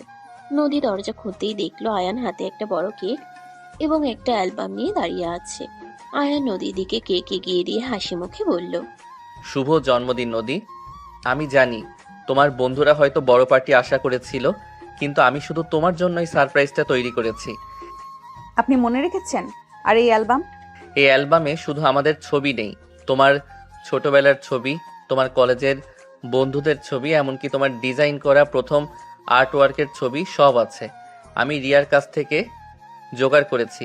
তুমি হয়তো ভুলে গেছো, কিন্তু আমি মনে রেখেছি তোমার অতীতটাও আমার কাছে গুরুত্বপূর্ণ। চলো কেক কাটো। নদী আবেগ আপ্লুত হলো। তার মনে হলো আয়ান শুধু স্বামী নন, তিনি তার জীবনের প্রতিটি অংশকে গ্রহণ করেছেন। কেক কাটা শেষে দুজন একসঙ্গে বসে পুরনো অ্যালবামের পাতা উল্টাচ্ছিল। ঘরটা মোমবাতির আলোয় আলোকিত। নদী আলতো করে আয়ানের হাত ধরে বলল, আপনি সত্যিই বদলে গেছেন আয়ান। আমি কখনো ভাবিনি আপনি আমার এই ছোট ছোট জিনিসগুলোতে এত গুরুত্ব দেবেন। আমি আপনাকে ভালোবাসি, শুধু আপনার সাফল্যকে নয়। আমিও তোমাকে ভালোবাসি নদী। আমি এখন বুঝতে পারছি সফলতার চেয়ে সম্পর্কের মূল্য অনেক বেশি। তুমি আমার জীবনটাকে অনেক বেশি রঙিন করে তুলেছ। তুমি আমাকে নতুন করে বাঁচতে শিখিয়েছ। আয়ান ধীরে ধীরে নদীর দিকে ঝুঁকে এলো। তাদের মাঝে সব দূরত্ব তখন ঘুচে গেছে। এটি ছিল তাদের প্রথম সত্যিকারের রোমান্টিক মুহূর্ত। তাদের ঠোঁট যখন একে অপরের কাছাকাছি, তখন তাদের ভালোবাসার দৃঢ় বাঁধন তৈরি হতে যাচ্ছিল। ঠিক তখনই আয়ানের ফোন তীব্র শব্দে বেজে উঠল। স্ক্রিনে ভেসে উঠল মা। আয়ান মুহূর্তের জন্য থমকে গেলেন। এই মুহূর্তে ফোন ধরাটা তার কাছে চরম বিরক্তিকর মনে হলো।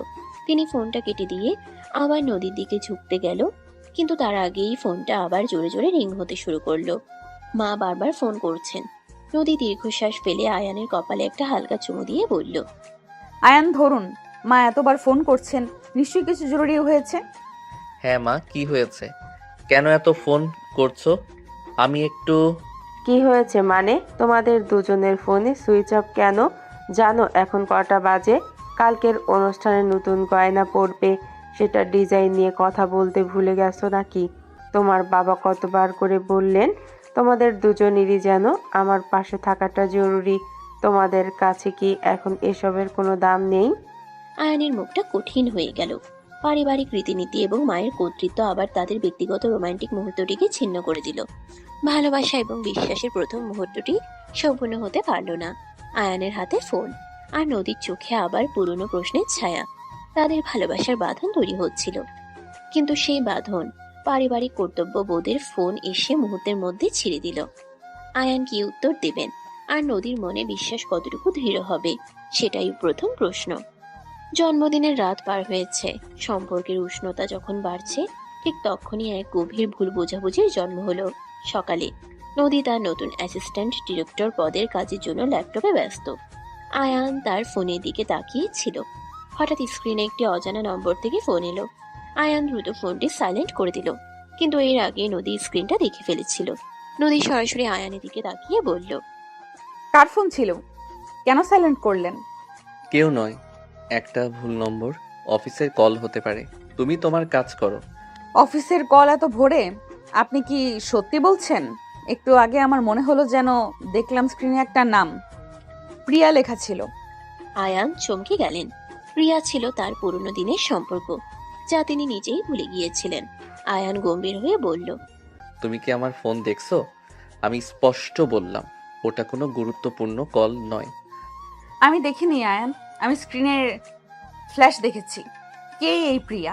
আপনি কি সেই পুরনো সম্পর্কটাকে এখনো টেনে নিয়ে বেড়াচ্ছেন? আমাকে ফুল দিয়ে জন্মদিন পালন করে কি আপনি শুধু আমার কাছ থেকে কিছু আড়াল করতে চাইছিলেন? বাজে কথা বলবে না। প্রিয়া আমার অতীতে ছিল, এখন তার সাথে আমার কোনো সম্পর্ক নেই। হয়তো পুরনো কোনো কাজের সূত্রে ফোন করেছে। তোমার কেন এত সন্দেহ? সন্দেহ? আমার শাশুড়ি তো সেই কবে থেকেই গুজব রটাচ্ছেন আমার নাকি বাইরের অন্য কারোর সাথে সম্পর্ক আছে, তাই আমি স্বাধীনতা চাইছি। আর এখন আপনার এক্সের ফোন, আপনি কি আমাকে মিথ্যা বলছেন? আপনার অতীত কি এখনো আপনাকে তাড়া করছে? আয়ান রাগে চেয়ার ছেড়ে উঠে দাঁড়ায়, তারপর অনেকটা চিৎকার করে বলে, তোমার এই সামান্য সন্দেহটা আমাদের এত বড় একটা সম্পর্ককে নষ্ট করছে। তোমার কি একটু বিশ্বাস নেই আমার উপর? তুমি আমাকে অবিশ্বাস করছো একটা তুচ্ছ ফোন কল নিয়ে। এত বড় অভিযোগ। আমার কথা বলার মতো রুচি নেই তোমার সাথে। থাক, আপনার রুচি না থাকতে পারে, কিন্তু আমার সম্মান আছে। আপনি মিথ্যা বলছেন, আর আমি সেটা বুঝতে পারছি। কেন আপনি আমাকে বিশ্বাস করতে দিচ্ছেন না? আপনি তো বলেছিলেন আপনি আমার পাশে থাকবেন। আপনার এই রাগই প্রমাণ করে আপনি কিছু লুকাচ্ছেন। আয়ান আর কোনো কথা না বলে তীব্র রাগে নিজের জ্যাকেটটা নিলেন এবং জোরে দরজাটা বন্ধ করে ঘর থেকে বেরিয়ে গেল। সন্ধ্যায় পারিবারিক ডিনারে নদী এবং আয়ান দুজনেই উপস্থিত। কিন্তু তাদের দুজনের মধ্যে ছিল এক শীতল নীরবতা। আয়ান চুপচাপ বসেছিলেন, আর নদী ছিল খুবই গম্ভীর। কাকিমা সুযোগটা নিলেন। তিনি নদীকে উদ্দেশ্য করে বললেন, নদী, তুমি তো আজকাল শুনছি অনেক রাত পর্যন্ত কাজ করছো। অ্যাসিস্ট্যান্ট ডিরেক্টর হয়েছে বলে কথা। নদী কাকিমার কথায় কোনো জবাব দেওয়ার প্রয়োজন মনে করলো না, তাই কাকিমা এবার আয়ানকে খোঁচা দিলেন। আয়ান, তোমার অফিসের কাজ না হয় বোঝা গেল, কিন্তু বৌমার কাজ কি এতই জরুরি? আয়ান আর নদীকে কিছু বলার সুযোগ না দিয়ে আয়ানের মা বলল, কি বলবো বলো, আজকালকার মেয়েদের আর ঘরে মন নেই, এরা শুধু স্বাধীনতা চায়। আয়ান, তুমি ওকে সময় দাও না কেন? মা, আমি আপনাকে স্পষ্ট বলছি, আমার কাজ আমার কাছে জরুরি। আপনার ছেলে শুধু তার নিজের স্বাধীনতা বোঝে, আর এই বাড়িতে শুধু আপনারাই জানেন আয়ান কেন রাতে দেরি করে বাড়ি ফেরে। নদীর এই কথায় পুরো টেবিলে একটা নীরবতা নেমে এলো। আয়ান হতবাক হয়ে নদীর দিকে তাকালো। কাকিমা ঠোঁট টিপে হাসলেন। তিনি এবারে সুযোগটাও কাজে লাগালেন। তিনি বললেন, বৌমা, তুমি কি বলতে চাইছো? আয়ান রাতে দেরি করে ফেরে মানে? তুমি কি আয়ানের চরিত্র নিয়ে সন্দেহ করছো? শুনেছি বিয়ের আগে আয়ানের নাকি একটা পুরনো সম্পর্ক ছিল। তুমি কি সেই কারণেই এত বেশি স্বাধীনতা চাইছো? এই কথাটা যেন নদীর কানের মধ্যে বোমার মতো ফাটলো। সে চিৎকার করে বলল, আমি কারো চরিত্র নিয়ে প্রশ্ন করছি না, কিন্তু যে ব্যক্তি তার স্ত্রীকে বিশ্বাস করতে শেখায় না, তিনি কিভাবে আশা করে যে তার স্ত্রী তাকে বিশ্বাস করবে? এই বাড়িতে শুধু বাইরে থেকে ঐতিহ্য বজায় রাখার নাটক হয়, ভেতরে আপনারা সবাই জানেন কে কাকে নিয়ে কি গুজব রটাচ্ছে। আপনারা আমাকে আমার স্বপ্নের জন্য অপদস্থ করেছেন, আর আমি তার বদলে এই পারিবারিক কলঙ্ক দেখতে পাচ্ছি। নদীর এই বিস্ফোরণে ডিনার টেবিল লজ্জায় ভেঙে পড়ল। আয়ানের মা উঠে দাঁড়িয়ে কাঁদতে শুরু করলেন। আয়ানের দিকে তাকিয়ে বললেন, আয়ান, তুমি কি করছো? তোমার বউয়ের মুখে এমন কথা? তুমি একে বউ হিসাবে নিয়ে আসোনি, তুমি একজন শত্রু এনেছো। আয়ান লজ্জায় মাথা নত করে নদীকে বলল, নদী, তুমি সীমা ছাড়িয়ে যাচ্ছ, চলো এখান থেকে। না, আমি যাব না। আমি আর এই বাড়িতে এক মুহূর্তও থাকবো না। যেখানে আমাকে কোনো সম্মান দেওয়া হয় না সেখানে আমি থাকবো না। নদীর চোখের জল মুছতে মুছতে নিজের ব্যাগ গুছিয়ে শ্বশুর শাশুড়ির কথা না শুনেই সোজা বন্ধুর বাড়ির দিকে বেরিয়ে গেল। নদী তখন তার বান্ধবী রিয়ার অ্যাপার্টমেন্টে। রিয়া নদীকে জড়িয়ে ধরে বলল, তুই ঠিক করেছিস, চলে এসেছিস।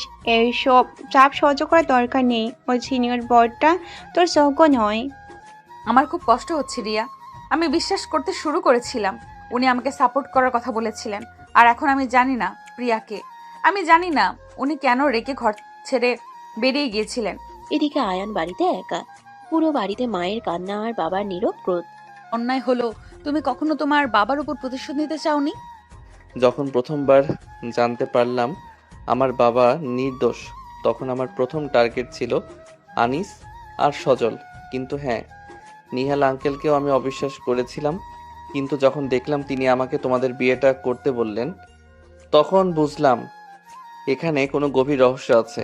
নিহাল আঙ্কেল আমাকে ব্যবহার করেননি, তিনি আমাকে বিশ্বাস করেছিলেন।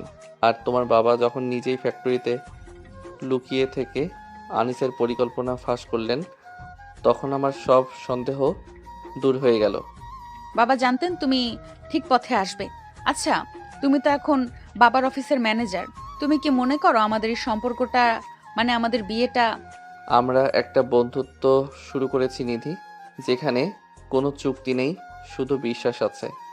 আমরা দেখব এই বন্ধুত্ব আমাদের কোথায় নিয়ে যায়। হয়তো একদিন অফিসের এই বস আর কর্মচারী সত্যিকারের স্বামী স্ত্রী হয়ে উঠবে। হয়তো একদিন আমি তোমাকে ভালোবাসতে শুরু করব।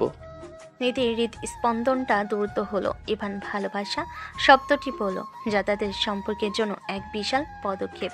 নিধি উঠে দাঁড়ালো। ঠিক আছে মিস্টার রায়, তাহলে আপাতত আমাদের লক্ষ্য হলো অফিসের বস আর স্বামীর ভূমিকাকে আলাদা রাখা। আর হ্যাঁ, আমি কাল থেকে আপনার টিফিন বক্সে একটা অতিরিক্ত মিষ্টি দিব, আপনার মিষ্টি কথার জন্য। আমি অপেক্ষা করব ম্যাডাম বস। এখন আপনি যান, আমাকে অনেক কাজ শেষ করতে হবে। নিধি চেম্বারে ফিরে গেল। সে মনে মনে হাসছিল। ইভান যখন তাকে ভালোবাসার কথা বলল, তখন তার মনে এক অদ্ভুত শিহরণ জাগলো। অফিসের করিডর তাদের মধ্যে বসের ক্ষমতা আর অধীনস্থের মধ্যে দূরত্ব মুছে গিয়েছিল। সেখানে এখন শুধু ছিল দুটো নতুন মন, যারা একে অপরের দিকে ধীরে ধীরে এগিয়ে আসছিল। ইভান আর নিধির বন্ধুত্বপূর্ণ সম্পর্ক ধীরে ধীরে তাদের পারিবারিক জীবনকে মিষ্টি করে তুলছিল। তারা অফিসের সহকর্মী, কিন্তু বাড়িতে একে অপরের প্রতি নির্ভরশীল। সপ্তাহান্তে তারা একসাথে সময় কাটাচ্ছে, রাতে আলোচনা করছে ভবিষ্যতের পরিকল্পনা নিয়ে। ইভান এখন প্রায়শই নিধির চোখে তাকিয়ে থাকে, আর নিধিও তার বসের কঠোরতা ভুলে গিয়ে ইভানের যত্ন নিতে শুরু করেছে। তাদের মনে ভালোবাসার অনুভূতি জাগতে শুরু করেছে মাত্র। একদিন সকালে নিধি অফিসে এসে দেখলো ইভান তার ডেস্কে নেই। এটা সাধারণত হয় না। সুমি, ইভান কোথায়? মিস্টার রায় অফিসে আসেনি? ম্যাডাম, মিস্টার রায় খুব ভোরে অফিসে এসেছিলেন। আপনার টেবিলের ওপর কিছু ফাইল রেখে গেছেন। তারপর নিহাল স্যার তাকে জরুরি কাজে এয়ারপোর্টে যেতে বলেছেন। এয়ারপোর্টে কেন? একজন গুরুত্বপূর্ণ বিজনেস পার্টনার এসেছেন ম্যাডাম। নিহাল স্যার বললেন তিনি অনেক বছর পর দেশে ফিরেছেন। তাকে রিসিভ করার দায়িত্ব মিস্টার রায়কে দিয়েছিলেন। নিধির টেবিলের ওপর রাখা ফাইলগুলোর দিকে তাকালো। সেখানে একটা চিরকুট ছিল। গুরুত্বপূর্ণ অতিথিকে রিসিভ করতে যাচ্ছি, ফিরে এসে নাস্তা খাবো। ইভান। বেলা 11টা। নিধি তার চেম্বারে কাজ করছিল। এমন সময় দরজায় টোকা পড়ল। ইভান প্রবেশ করলো, কিন্তু সে একা নয়। তার পাশে একজন লম্বা সুদর্শন পুরুষ দাঁড়িয়ে। তার পোশাকে আভিজাত্যের ছাপ, চোখে আত্মবিশ্বাসী হাসি। ম্যাডাম বস, দেখুন কে এসেছেন। নিহাল স্যারের সেই গুরুত্বপূর্ণ অতিথি। ইনি হলেন আরশ সেনগুপ্ত। আরশ, এ হলো আমাদের কোম্পানির সিইও নিধি চৌধুরী। আরশ নিধির দিকে এগিয়ে এলো এবং হাত বাড়ালো। হ্যালো নিধি, তোমাকে দেখে খুব আনন্দ হলো। সত্যি বলতে নিহাল আঙ্কেল আর তোমার কথা ভেবেই এদেশে ফেরা। Welcome mister Sengupta. আশা করি আপনার যাত্রা আরামদায়ক ছিল। প্লিজ আমাকে আরশ বলেই ডাকতে পারো। আর আমার যাত্রা আরামদায়ক করার জন্য এই মানুষটাকে ধন্যবাদ জানাতে হয়। তুমি তো জানোই আমি কখনো একা থাকতে পারি না। ইভান শান্তভাবে দাঁড়িয়েছিল, কিন্তু নিধির মনে কি যেন একটা খটকা লাগলো। আরশের কথা বলার ভঙ্গিতে এক ধরনের ঘনিষ্ঠতা ছিল, যেন সে নিধিকে অনেক আগে থেকে চেনে। আপনি আর আমার বাবা মানে নিহাল আঙ্কেলের পরিচয় কি অনেক দিনের? নেহাল আঙ্কেল? নিধি, আমি তোমার বাবাকে আঙ্কেল বলি না। নেহাল আমার বাল্যবন্ধু। আমরা একসাথে একই বোর্ডিং স্কুলে ছিলাম। আমাদের পারিবারিক সম্পর্ক তোমার বাবা আর তোমার মায়ের বিয়ের আগে থেকেই। হ্যাঁ ম্যাডাম বস, আরশ সাহেব নিহাল আঙ্কেলের বিশেষ বন্ধু। আমি দুঃখিত, বাবা কখনো আপনার কথা বলেননি। তিনি চাননি আমাকে নিয়ে কোনো আলোচনা হোক। আমি আমেরিকায় ছিলাম এত বছর, কিন্তু এখন আমি পুরোপুরি দেশে ফিরে এসেছি। আর আমি নিহালের কোম্পানিতে কিছু বড় ইনভেস্টমেন্ট করতে চাই। আরুষ এরপর সোজা ইভানের দিকে ফিরল। Evan, thank you so much. এখন তুমি যেতে পারো। আমি আর নিধি একটু ব্যক্তিগত আলোচনা করব। ইভান সামান্য অপ্রস্তুত হাসলো, কিন্তু পেশাদারিত্বের খাতিরে সে মেনে নিল। ঠিক আছে ম্যাডাম বস, আমি আমার ডেস্কে যাচ্ছি। ইভান চলে যাওয়ার পর নিধি আরুষের দিকে ফিরল। মিস্টার সেনগুপ্ত, ব্যবসার কথা পরে হবে। আপনি আমার বাবার বন্ধু, কিন্তু আপনার এই মুহূর্তে এখানে আগমন কিছুটা অপ্রত্যাশিত। তুমি এখনো সেই আগের মতোই রয়েছো নিধি, সব সময় সন্দেহ প্রবণ। আচ্ছা বাদ দাও, তোমার বাবা কি আমাকে তোমার বিয়ের খবর দেননি? আপনি কি বলছেন? ইভানের সাথে তোমার বিয়ে? আমি জানতাম না। তোমার বাবার কাছে শুনে খুব অবাক হয়েছি। আমি তো ভেবেছিলাম তুমি আমার জন্য অপেক্ষা করেছো। তুমি কি ভুলে গেছো আমরা ছোটবেলায় কত স্বপ্ন দেখেছিলাম? মিস্টার সেনগুপ্ত, আপনার অতীত কল্পনা দিয়ে আমার বর্তমান সম্পর্ক বিচার করবেন না। ইভান আর আমার সম্পর্কটা চুক্তিভিত্তিক হলেও এখন আমরা... চুক্তি? ইভান তোমাকে ব্ল্যাকমেল করেছে? আমি বিশ্বাস করি না। তুমি আমার জন্য অপেক্ষা করতে পারতে। তোমার বাবা যখন আমাকে বিয়ের প্রস্তাব দিয়েছিলেন তখন তুমি কি হ্যাঁ বলনি? আমি আপনাকে বিয়ে করতে রাজি হয়েছিলাম, সেটা অনেক আগের কথা। এখন আমি বিবাহিত। আরশ, আপনি ভুলে যাচ্ছেন আপনি আমার বন্ধুর ছেলে নন, আপনি আমার বাবার বন্ধু। ঠিক আছে, আমি এখন চলি। তবে তোমাকে একটা কথা বলে যাই নিধি, নিহাল আমার সবচেয়ে প্রিয় বন্ধু, আর তুমি সেই বন্ধুর মেয়ে। আমি তোমাকে যে কোনো পরিস্থিতি থেকে রক্ষা করতে পারি। ইভানের সাথে তোমার সম্পর্ক যদি কোনো কারণে অস্বস্তিকরণ হয়, মনে রাখবে আমি সবসময় তোমার পাশে আছি। আরুষ কেবিনে আরশ বেরিয়ে গেল। নিধি স্তব্ধ হয়ে বসে রইল। তার জীবনে আরশের আগমন এক পুরনো চাপা উত্তেজনা ফিরিয়ে আনলো। সে ভাবতে পারল না তার বাবা কেন এত বড় একজন বন্ধুকে এত বছর লুকিয়ে রেখেছিলেন। আরশ কি সত্যি শুধু একজন ইনভেস্টর, নাকি তার মনের মধ্যে অন্য কিছু আছে? এদিকে ইভান করিডোরে দাঁড়িয়ে তাদের কথাবার্তার কিছুটা শুনেছিল। ইভান তোমাকে ব্ল্যাকমেল করেছে? আরশের এই প্রশ্নটি ইভানের কানে বাজছিল। ইভান বুঝতে পারল এই আরশ তাদের সম্পর্কের জন্য মোটেও শুভ নয়, বিশেষত যখন নিধি তার মধ্যে ভালোবাসার বীজ সবেমাত্র রোপণ হয়েছে। ইভানের মনের গভীরে এক পুরনো প্রতিশোধের আগুন নয়, বরং এক নতুন ধরনের নিরাপত্তাহীনতা দানা বাঁধতে শুরু করলো। আরশ সেনগুপ্তের আগমনের পর থেকে যেন কোম্পানি বাতাস ভারী হয়ে উঠেছে। নিহাল চৌধুরী তাকে শুধুমাত্র একজন ইনভেস্টর হিসাবে নয়, কোম্পানির বোর্ড মেম্বার হিসেবেও যুক্ত করেছেন। আরশ এখন প্রায়শই নিধির চেম্বারে থাকে, যা ইভানের জন্য একেবারেই অসহ্য। ইভানের মন থেকে প্রতিশোধের আগুন নিভে গেল, এখন এক আগুন জ্বলতে শুরু করেছে, সেটা হলো ঈশা। ইভান তার ডেস্কে বসে কাজ করছিল। সে দেখল নিধি আর আরশ হাসতে হাসতে চেম্বার থেকে বেরোচ্ছে। আরশের হাতে একটা সুন্দর ব্রেসলেট, যেটা সে নিধির দিকে এগিয়ে দিচ্ছে। এটা তোমার জন্য নিধি, নিউ ইয়র্কে দেখেছিলাম, মনে হলো শুধুমাত্র তোমার জন্যই বানানো। মিস্টার সেনগুপ্ত, এটার দরকার ছিল না। আপনি কেন এত দামি উপহার? আরে তুমি আমার এত পুরনো বন্ধুর মেয়ে, আমার কাছে তোমার জন্য এসব উপহার খুবই সামান্য। আর তাছাড়া তুমি আমার বন্ধু নিহালের কোম্পানি চালাচ্ছ। ইভান চুপচাপ সব দেখছিল। তার মনে হচ্ছিল সে যেন অফিসে নয়, কোনো প্রতিযোগিতার ময়দানে দাঁড়িয়ে আছে। ধীরে ধীরে আরশের দিকে এগিয়ে এসে, মিস্টার সেনগুপ্ত, আপনার নতুন প্রজেক্টের ফাইলগুলো কি একবার দেখবেন? জরুরি একটা মিটিং আছে। ইভান, তুমি কি বুঝতে পারছো না? আমরা এখন ব্যক্তিগত কথা বলছি, আর আমি তো এখন বোর্ডের মেম্বার। আমাকে প্রজেক্ট বোঝানোর আগে তোমার বসের সাথে কথা বলতে হবে। আরুষ কথাটা এমনভাবে বলল যেন ইভান এখনও শুধুমাত্র নিধির ব্যক্তিগত সহকারী। নিধির মুখ লজ্জায় লাল হয়ে গেল। আরশ, ইভান ঠিকই বলেছে, প্রজেক্টটা গুরুত্বপূর্ণ, আর ইভান এখন আমাদের কোম্পানির প্রধান ম্যানেজার। ও, আমি ভুলে গিয়েছিলাম। ঠিক আছে ইভান, ফাইলগুলো রেখে দাও, পরে দেখবো। কিন্তু মনে রাখবে, নিধি আর আমি বহু পুরনো বন্ধু, আমাদের সম্পর্কটা একটু অন্যরকম। ইভান কিছু না বলে ফাইলগুলো টেবিলের উপর রেখে নিজের ডেস্কে ফিরে গেল। তার রক্ত যেন ফুটছিল। ইভান বুঝতে পারল আরশ উদ্দেশ্যমূলকভাবে তাকে ছোট করার চেষ্টা করছে, যাতে নিধির চোখে সে গুরুত্বহীন হয়ে ওঠে। সন্ধ্যার সময় ইভান ও নিধি বাড়ি ফিরল। গাড়িতে সম্পূর্ণ নীরবতা। আরশ, সেনগুপ্ত আপনাকে কেন এত ব্যক্তিগত উপহার দেন? ইভান, তুমি হঠাৎ এই কথা কেন বলছো? এটা খুবই সামান্য একটা ব্রেসলেট, আর সে বাবার বন্ধু। সামান্য উপহার? আরশের ব্যবহার কি আপনার কাছে সামান্য মনে হচ্ছে? সে প্রকাশ্যে আপনার হাতে হাত দিতে চায়, আর আপনাকে তার ব্যক্তিগত স্বপ্নগুলোর কথা মনে করিয়ে দেয়। এগুলো কি একজন ব্যবসায়িক পার্টনার করে? ইভান, তোমার সমস্যাটা কি? তুমি আরশকে সন্দেহ করছো কেন? আমরা তো ঠিক করেছিলাম আমরা বন্ধুত্বপূর্ণ সম্পর্ক রাখবো। বন্ধুত্ব? হ্যাঁ, বন্ধুত্বপূর্ণ সম্পর্ক, কিন্তু আপনি জানেন না আরশ সেনগুপ্ত আপনাকে ভালোবাসে। সে এখনো আপনাকে বিয়ে করতে চায়। তুমি কি করে জানলে? রাগে নিজেকে সামলাতে পারল না। অফিসে আরশের চোখ সবসময় আপনার উপর থাকে, আর সে আমাকে দেখলে আপনাকে নিজের সম্পত্তি বলে প্রমাণ করতে চায়। আপনি কি মনে করেন আমি কিছু বুঝি না? প্রতিশোধ নিতে এসেছিলাম, কিন্তু এখন আমি আপনার স্বামী। আমি একজন তৃতীয় ব্যক্তিকে আমার স্ত্রীর আশেপাশে সহ্য করতে পারবো না।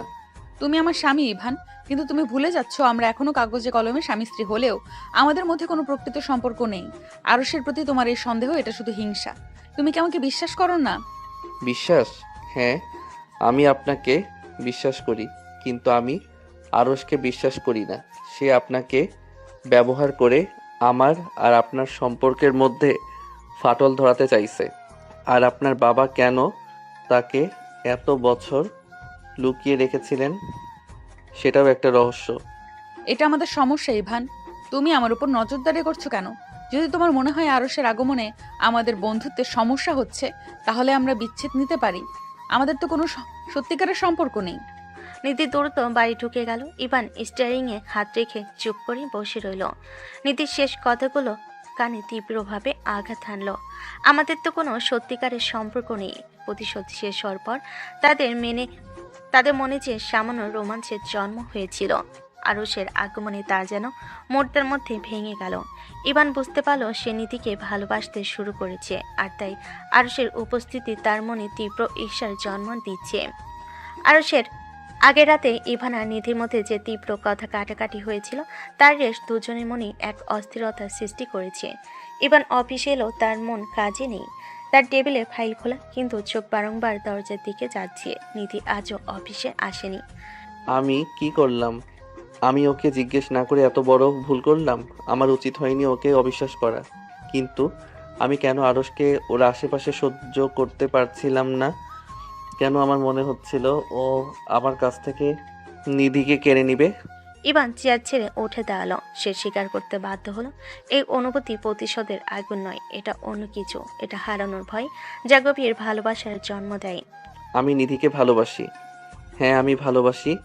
আরশ যখন ওর সাথে কথা বলে, যখন ওকে উপহার দেয়, তখন আমার ভেতর এক তীব্র যন্ত্রণা হয়। কারণ নিধি আমার স্ত্রী, আমি ওকে আমার জীবনে চাই। ইভান আর এক মুহূর্ত অপেক্ষা করল না। সে দ্রুত নিজের ব্যাগ গুছিয়ে নিল এবং সহকর্মীদের অবাক করে দিয়ে অফিস থেকে বেরিয়ে গেল। অন্যদিকে নিধি বারান্দায় বসেছিল, তার চোখে জল। কাল রাতে ইভানের কঠোর কথাগুলো তাকে আঘাত করেছে ঠিকই, কিন্তু সেই আঘাতের আড়ালে একটা সত্য লুকিয়েছিল যা নিধিকে ভাবাচ্ছিল। কেন ইভানে এতটা রেগে গেল? প্রতিশোধের জন্য তো নয়, প্রতিশোধ শেষ হয়ে গেছে। সে শুধু আরশকে নিয়ে ভয় পাচ্ছিল। কেন কেন সে আমার জন্য অন্য কাউকে সহ্য করতে পারছে না? নিধি হঠাৎ করেই বুঝতে পারল সে ইভানকে ছোট লোক বলা সত্ত্বেও তার উপর রাগ করতো না।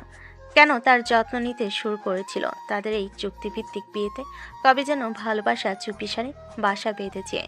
ইভান, আমি কি তোমাকেও ভালোবাসি? হ্যাঁ, আমি ভালোবাসি তোমার সততাকে, তোমার সাহসকে। তোমার মতো একজন স্বামী আমার পাশে আছে বলেই আমি আনিস আর সজলের মোকাবেলা করতে পেরেছিলাম। আমি তোমাকে হারাতে চাই না। নিধি যখন তার অনুভূতি স্বীকার করছিল, ঠিক তখনই দরজায় তীব্র টোকা পড়ল। নিধি দরজা খুলে দেখল সামনে ইভান হাঁপাচ্ছে। ইভান, তুমি অফিস ছেড়ে কেন এসেছো? আমি আর কাজ করতে পারছিলাম না নিধি। আমি তোমাকে ছেড়ে থাকতে পারছিলাম না। কি হয়েছে তোমার ইভান? তুমি এত অস্থির কেন? কাল রাতে আমি তোমাকে যা বলেছি তার জন্য আমি ক্ষমা চাইছি। আমি তোমার উপর সন্দেহ করেছিলাম, কিন্তু আমি শুধু ভয় পেয়েছিলাম নিধি। কিসের ভয়? নিধির হাত দুটো নিজের হাতের মুঠোয় নিল। আমি ভয় পেয়েছিলাম তুমি হয়তো আরশের দিকে চলে যাবে, কারণ সে হয়তো আমার চেয়ে অনেক বেশি ভালো। সে হয়তো তোমাকে সত্যিকারের ভালোবাসা দিতে পারবে। আরশ যখন তোমার দিকে তাকায় আমার কষ্ট হয়, কারণ আমি তোমাকে ভালোবাসি নিধি। ইভানের এই স্পষ্ট স্বীকারোক্তিতে নিধির চোখে জল এসে গেল। তুমি সত্যি আমাকে ভালোবাসো? হ্যাঁ, ভালোবাসি।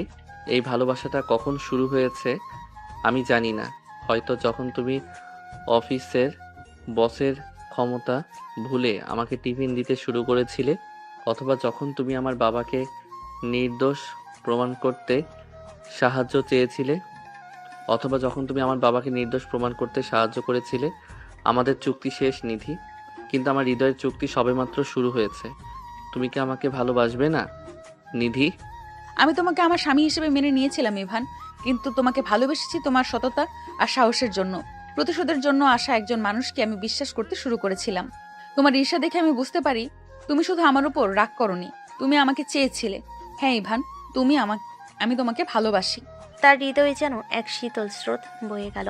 ইভান আর নিধি আর কোনো কথা বলল না। ইভান নিধিকে টেনে নিজের কাছে নিয়ে এলো এবং গভীর আলিঙ্গনে আবদ্ধ করলো। এই আলিঙ্গনে কোনো চুক্তি ছিল না, ছিল না কোনো অফিসের বস বা কর্মচারীর দূরত্ব।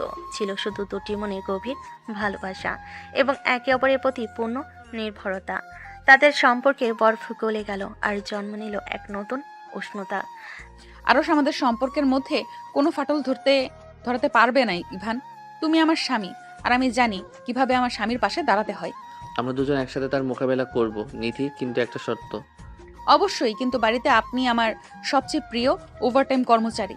তাদের প্রেমের এই স্বীকারোক্তি তাদের জীবনের এক নতুন অধ্যায়ের সূচনা করলো।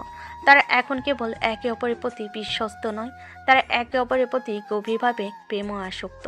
কিন্তু আরুষ সেনগুপ্তের ছায়া এখনো তাদের জীবনে বিদ্যমান। ইভানও নিধির ভালোবাসার স্বীকারোক্তির পর তাদের সম্পর্কে এক নতুন দৃঢ়তা পেল। তার ঠিক হলো আরুষ সেনগুপ্তের মোকাবেলায় তারা আর লুকোচুরি করবে না, বরং তাদের সম্পর্কের সত্যতা দিয়ে করবে। তারা একসাথে অফিসে গেল। সকাল 10টা 30। নিধি আরুষকে তার চেম্বারে ডাকলো। ইভান দরজার কাছে দাঁড়িয়ে